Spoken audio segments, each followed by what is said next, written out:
Alô, torcida tricolor, meus queridos e amados amigos, estamos de volta para trazer o quê? A vitória, meus amigos. O Fluminense vence o Fla-Flu por você, Celso Barros, pelo torcedor, pela América. O Fluminense conquista 3 pontos que, nos ajuda demais.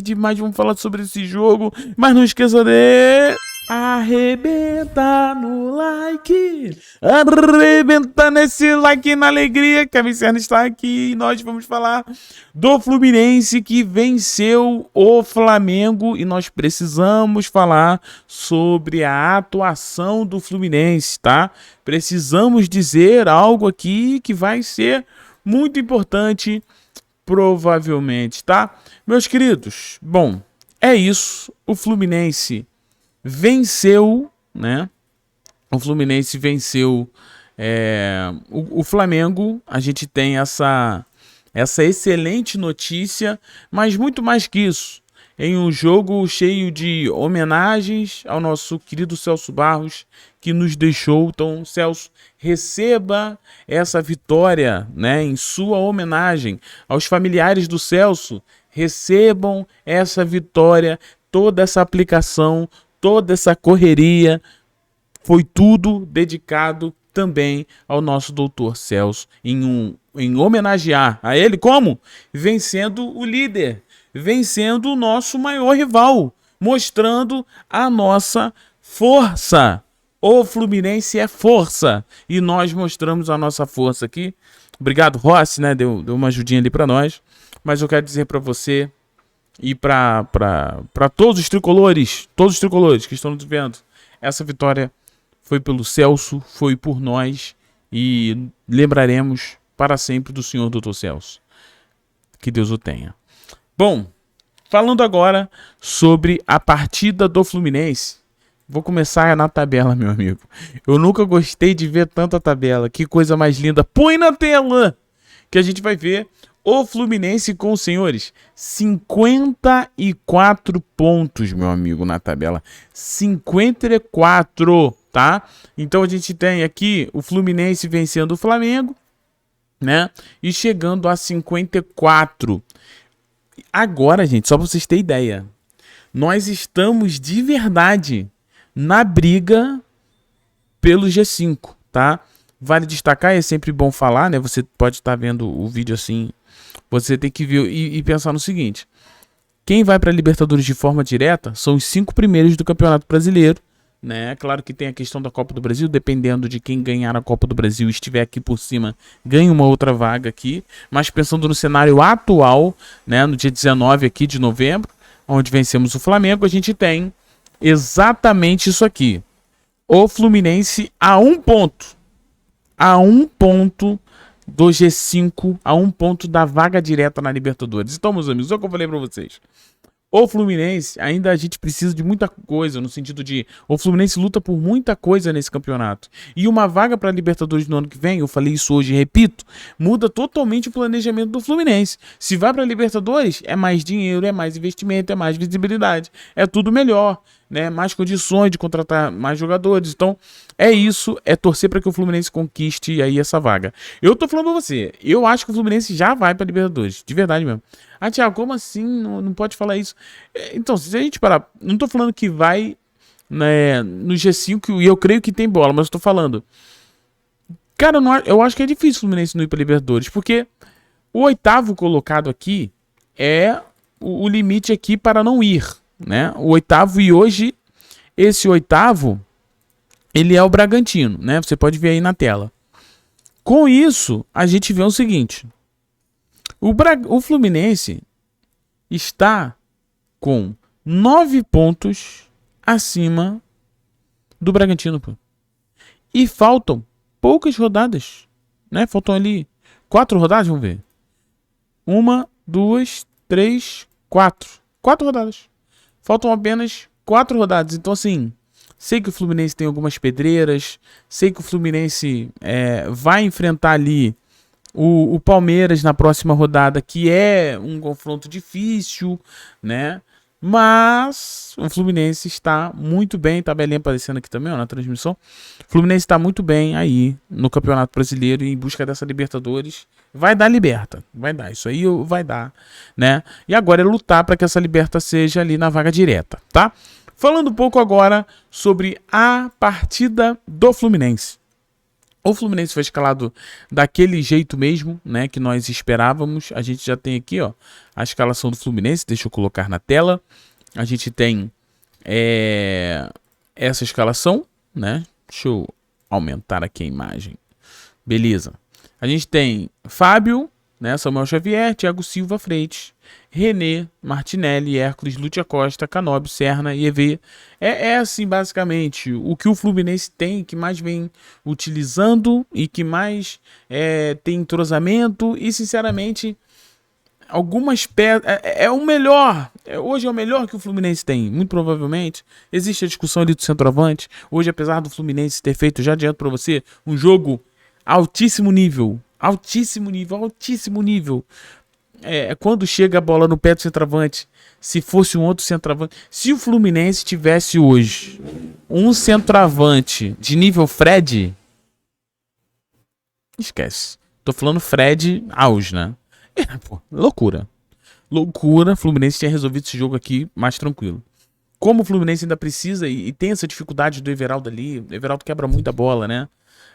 Não, mas o Everaldo marca bem, o Everaldo dá mais disposição, o Everaldo ele dá mais liberdade para os pontas. Isso aí é uma discussão tática, mas eu digo assim, o Everaldo, na minha opinião, né? Coitado. Assim, torço para que ele melhore. Torço para que ele cada jogo melhore, torço para que no próximo jogo ele meta gol, torço para que ele comece. Mas assim, hoje a gente viu, né, um jogo ali não muito bom do nosso querido Everaldo. Mas o que eu quero focar é o Fluminense hoje teve uma atuação gigantesca. É claro que é muito pesado você jogar, né, com uma abraçadeira de luto e um luto pesado, né, um luto de um homem gigantesco, né, de um homem lendário, de um tricolor lendário que é o Celso Barros. E você tem um Fla-Flu e você não é só isso que você tem que pensar, porque você precisa que esse jogo é importante para os seus objetivos, esse jogo é importante para a Libertadores, né? Você está enfrentando o rival que está na liderança, está brigando pelo título. Então, meu amigo, esse jogo aqui, eu vou ser bem honesto para vocês. Esse jogo aqui foi gigantesco. Gigantesco do Fluminense. Foi um jogo gigantesco. Por tudo que eu falei e por um adversário que é o melhor time do campeonato. O Flamengo é o melhor time do campeonato. Mas é aquilo. O Flamengo, quando vê o Fluminense, é histórico, pô. É outra parada. É outros 500. Independente do time de lá ou time de cá. Quando eles se enfrentam, é uma história à parte. Né? É uma linha paralela diferente. Com isso tudo, mostra que o Fluminense fez um excelente jogo. Gente, pelo amor de Deus. A aplicação tática e o desempenho dos atletas fisicamente é coisa de maluco, pô. É coisa da gente falar. Que jogo. Galera, o Fluminense jogou nos seus 220, mano. E foi isso aí até o final. E aplicação, marcação em cima, mordendo. É isso. O Fluminense fez aquilo que o Fluminense já vinha fazendo bem com o Zubeldia. Que é o quê? Um time muito ligado defensivamente. Do meio de campo pra trás, é um time que, mano, é uma chatice. Morde o tempo inteiro, toda hora tá na marcação e rouba a bola e parará. É o que eu falei. Quando a gente tem os atacantes se destacando, você tem um Fluminense completo. Mas, ultimamente, o ataque do Fluminense vem sendo problema. No jogo de hoje, a gente teve, nos gols do Fluminense, um golaço de Lúcio Acosta, né? E aí, agora vocês acham que o Lúcio joga bem? E agora, vocês acham que o Lúcio agora vale a pena falar que ele é craque? Ou todo mundo já tinha visto que ele era um jogador fora de série? Um craque? É o Lionel Messi de Laranjeiras. Pô, pelo amor de Deus. O Lúcio Acosta precisava meter esse gol no ângulo em um clássico, no primeiro clássico dele, Fla-Flu, pra finalmente alguém reconhecer que ele é bom? Gente, é só assistir o cara jogar. Todo mundo que viu o gol do Lúcio não ficou surpreso pelo gol. Porque sabia que o cara tem bola pra fazer aquilo ali. O que a gente fica surpreso é como um jogador, meu amigo, não sente nada. O cara é frio demais, geladaço. E é um grande jogador. Mais um craque que vai entrar pra história do Fluminense, que vestiu a nossa camisa e joga no meio, pô. Ele vai entrar pra história. Altíssimo nível. Beleza? O outro gol do Fluminense, né? Aí foi um gol doado. Muitos vão achar que esse gol foi um gol doado, né? Esse gol não foi doado. Esse gol retrata exatamente o que eu estou falando para vocês no sentido de o Fluminense entrou de forma diferente para esse jogo.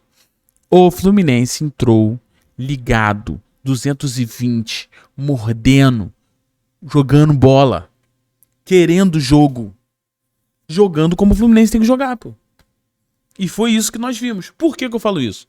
Porque se o acho que é João Vitor, o zagueiro do Flamengo, novo, recuou errado, o Rossi foi resolver o problema, e ele deu um presente pro Fluminense, ele só deu um presente pro Fluminense porque o Serna correu igual um maluco.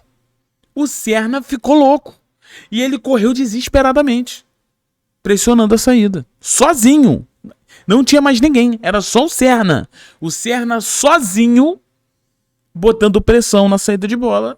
Aproveitou o erro do Flamengo e fez gol. Mas o Flamengo poderia errar e não ter ninguém para aproveitar. Mas por que aproveitou?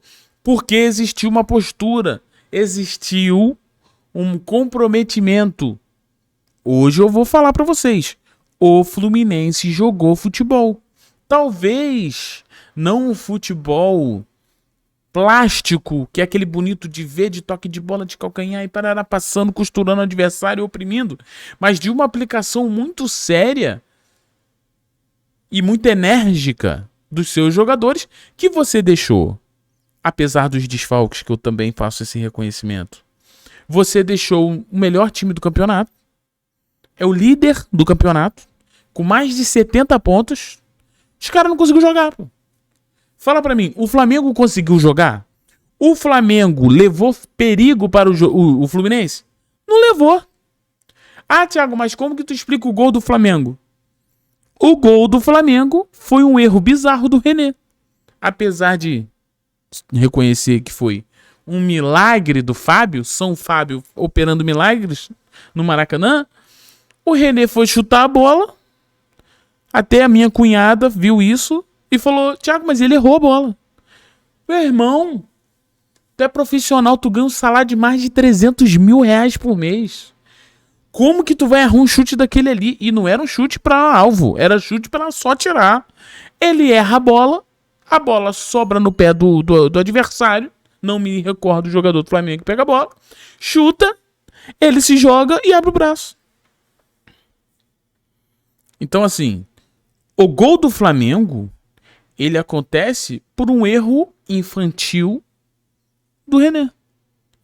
Mas eu quero mostrar para vocês que o Zubeldia que vem, o Fluminense ganhando muito como mandante, um Fluminense muito forte em casa, um Fluminense que não tinha levado gols ainda, levou esse, mas um gol de pênalti de um erro muito bobo. Então dá pra gente falar, ainda não fizeram um gol em bola rolando do Zubeldia comandante. Mostra que o trabalho do cara tá funcionando. Aí agora, se tu quiser falar, não, mas eu não gosto do Zubeldia porque ele tá usando o Lescano, não tá usando o Lavega, tá... Não, tudo bem. Mas, meu amigo, o trabalho do cara tá entregando resultados. E eu vou te falar, eu tenho certeza que essa postura que fez os jogadores entrarem desse jeito, passa pela cobrança do Zubeldia em relação a entrar assim. É um cara que sempre cobra muito para que seu time entre ligado. Eu espero que continue assim. Mas vale destacar uma coisa, e aqui eu fecho o vídeo dessa noite maravilhosa, dessa vitória incrível, nunca me preocupou o Fluminense enfrentando os primeiros da tabela. O que me preocupa é a postura do Fluminense quando enfrenta quem tá lá embaixo. Isso aí é histórico nosso. Agora, quando se enfrenta gigantes, que de igual para igual, como o Fluminense é um clube gigante, você tem um Fluminense que sempre consegue. Sempre consegue. Isso é maravilhoso, isso é histórico, isso é time, isso é camisa, tá? Eu fico muito feliz. Fluminense ganhou 3 pontos importantíssimos, dificílimos, né? E que continuamos assim no próximo jogo contra o Palmeiras. Belezinha? Gostou? Eu gostei. Se já gostou, arrebenta no like, ative o sininho tricolor e muito mais, meus queridos amigos. Um beijo no seu coração. Muito bom ter você aqui comigo. Muito obrigado aí por dividir esse momento maravilhoso. E pelo Celso, pelos tricolores, pela América, pelo Fluminense. Forte abraço, galera. Saudações de colores. Tamo junto.